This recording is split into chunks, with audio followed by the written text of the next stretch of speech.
to Meet the Press. It's good to be here. Thank you. It's great to have you. Thank you for sitting down with us.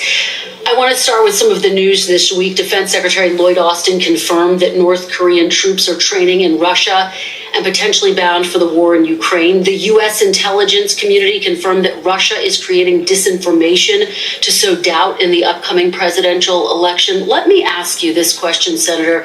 Do you see Russian President Vladimir Putin as an ally or an enemy? Well, I think that he's clearly an adversary. He is a competitor, but I think that we also have to be smart about diplomacy too. Just because we don't like somebody doesn't mean that we can't occasionally engage in conversations with them. And I think it's important, if we're ever going to end the war in Ukraine, fundamentally at some level, we're going to have to engage in some sort of negotiation between Ukraine, between Russia, between our NATO allies in Europe. And that's just a necessary part. Doesn't mean we have to like it, by the way. Doesn't mean we condone the Russian invasion of Ukraine. But I think that sometimes you do have to engage in diplomacy, even with and maybe especially with your adversaries. I think the bigger problem, Kristen, if we step back for a little bit, of course, we're on the cusp, obviously, of a presidential election where I want the American people to select my running mate as the next president. Whether it's the cost of groceries, whether it's the southern border, and importantly, whether it's the chaos all over the world, I think really the theme of this election is that Kamala Harris broke things in the world, in the country, and Donald Trump will fix it. And if we get back to his steady leadership, it's not just going to mean lower grocery prices at home. It's also going to mean a much more stable and peaceful world. When you listen, I can listen to JD Vance all day long. Anytime a question is asked, he answers and he does not skip a beat whatsoever. Anytime they try to throw anything at him, he answers it to the best he can without skipping a beat. JD Vance is amazing, I'm telling you. That he's an adversary, just to get back to the question. You're not willing to go so far as to call him an enemy. Well, we're not in a war with him, and I don't want to be in a war with Vladimir Putin's Russia. I think that we should try to pursue avenues of peace. I'd also call China certainly a competitor, but we're not in a war with China either. I do think, though, that China constitutes the biggest threat that we have for the United States of America, and I think that we have to be serious about it. But I think we have to be careful about the language that we use in international diplomacy. We can recognize, obviously, that we have adversarial interests with Russia. We can condemn Russia's invasion of Ukraine, and I have, and of course the president has, but we also need to engage in some smart diplomacy if we're ever going to get out of the mess that Kamala Harris has left us in and get back to a posture of peace. And of course, Wow. Donald Trump was president for 4 years while Russia was essentially invading Crimea. Why didn't he kick him out when he had the chance? He had 4 years. Oh, I think that's a misunderstanding of the history, Chris. I look at that much differently. There First was of all, fighting going on. we had Russia invade another country, a sovereign nation, during Obama. We had Russia invade a sovereign nation during Bush's term.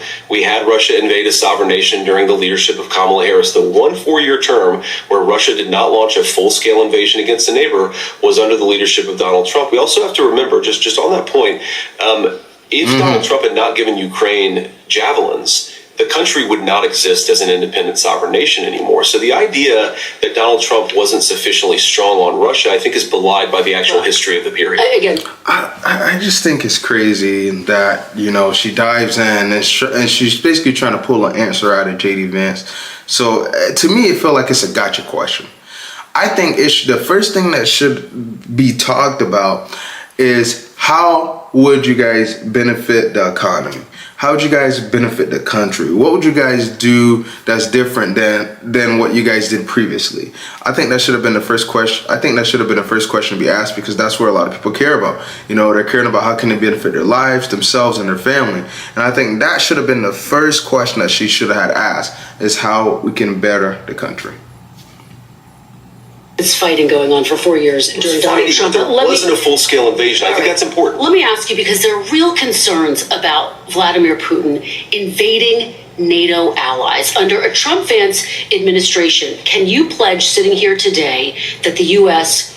will continue to remain a member of NATO? Of course, we're going to honor our NATO commitments, but I think it's important, Kristen, that we recognize that NATO is not just a welfare client. It should be a real alliance. And this is a strong difference between Kamala Harris and Donald Trump. Donald Trump wants NATO to be strong. He wants us to remain in NATO, but he also wants NATO countries to actually carry their share of the defense burden. Under Kamala Harris's leadership, we've actually seen how weak NATO is as a full-scale military alliance. It's effectively the United Kingdom, a couple of other nations, and the United States. NATO's problem is particularly Germany has to spend more on security, has to spend more on defense. We can't be the policeman of the world. We want NATO to be an alliance, not just a dependent of the United States. NATO has been unified in defending Ukraine. Just to be very clear, though, you would stay in NATO. Just a yes? We would stay in NATO, Kristen, but this is important. My thing is, why is it that, like, how do I say it?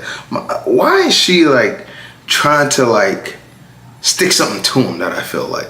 It's like she's trying to stick an answer to him. We're supposed to be focused on how can we make this country better? How can we make people's lives easier? How can we get crime down? How can we put more food on people's table? How can we lower their expenses? I think those questions are very important to everyone, and they want to know that. They want to know, how can we just lower things and costs? They want to know, how can we lower costs and things further? You're right. NATO has done, some of the countries have done a lot, but actually some of the countries relative to GDP have done very little in Ukraine, and that's important. And this, again, we're talking to the American people, of course, and I think a very significant difference between Kamala Harris and Donald Trump is Kamala Harris would like to use our tax dollars and our troops to subsidize Europeans not taking care of their own security. Donald Trump wants Europe to step up big time to become a real ally of the United States and not just a dependent. Senator, let's move on, because you talked about the threat from China. So this week we learned that China was behind a broad hacking campaign targeting the phones of both presidential campaigns, highlighting the threat that China poses to this country. And yet Donald Trump recently called his domestic political opponents, quote, the enemy from within, and said they are more dangerous than Russia and China. Do you believe that people like Adam Schiff... I want you guys to do something for me. I want you guys to look at multiple videos and see how many times this question has been asked. I feel like every time I get online, I hear that question being asked so many times. She has already asked numerous questions, but none of them have been, how can we make this economy better? How can we put more food on people's table? How can we help lower crime? How can we make this country better? None of them. This is crazy. Nancy Pelosi are more dangerous than Russia and China? Well, I think what Donald Trump said is that those folks pose a greater threat to United States' peace and security because America is strong enough to stand up to any foreign adversary. Do you agree with him? They pose a larger threat to the United States than Russia and China? What he said, and I do agree with this, what he said is that the biggest threat we have in our country, it's not a foreign adversary because we can handle these guys. We can handle foreign conflicts. We can't handle, look, under Nancy Pelosi's long life in public leadership, the United States has gone from the preeminent industrial power of the world to second next to China.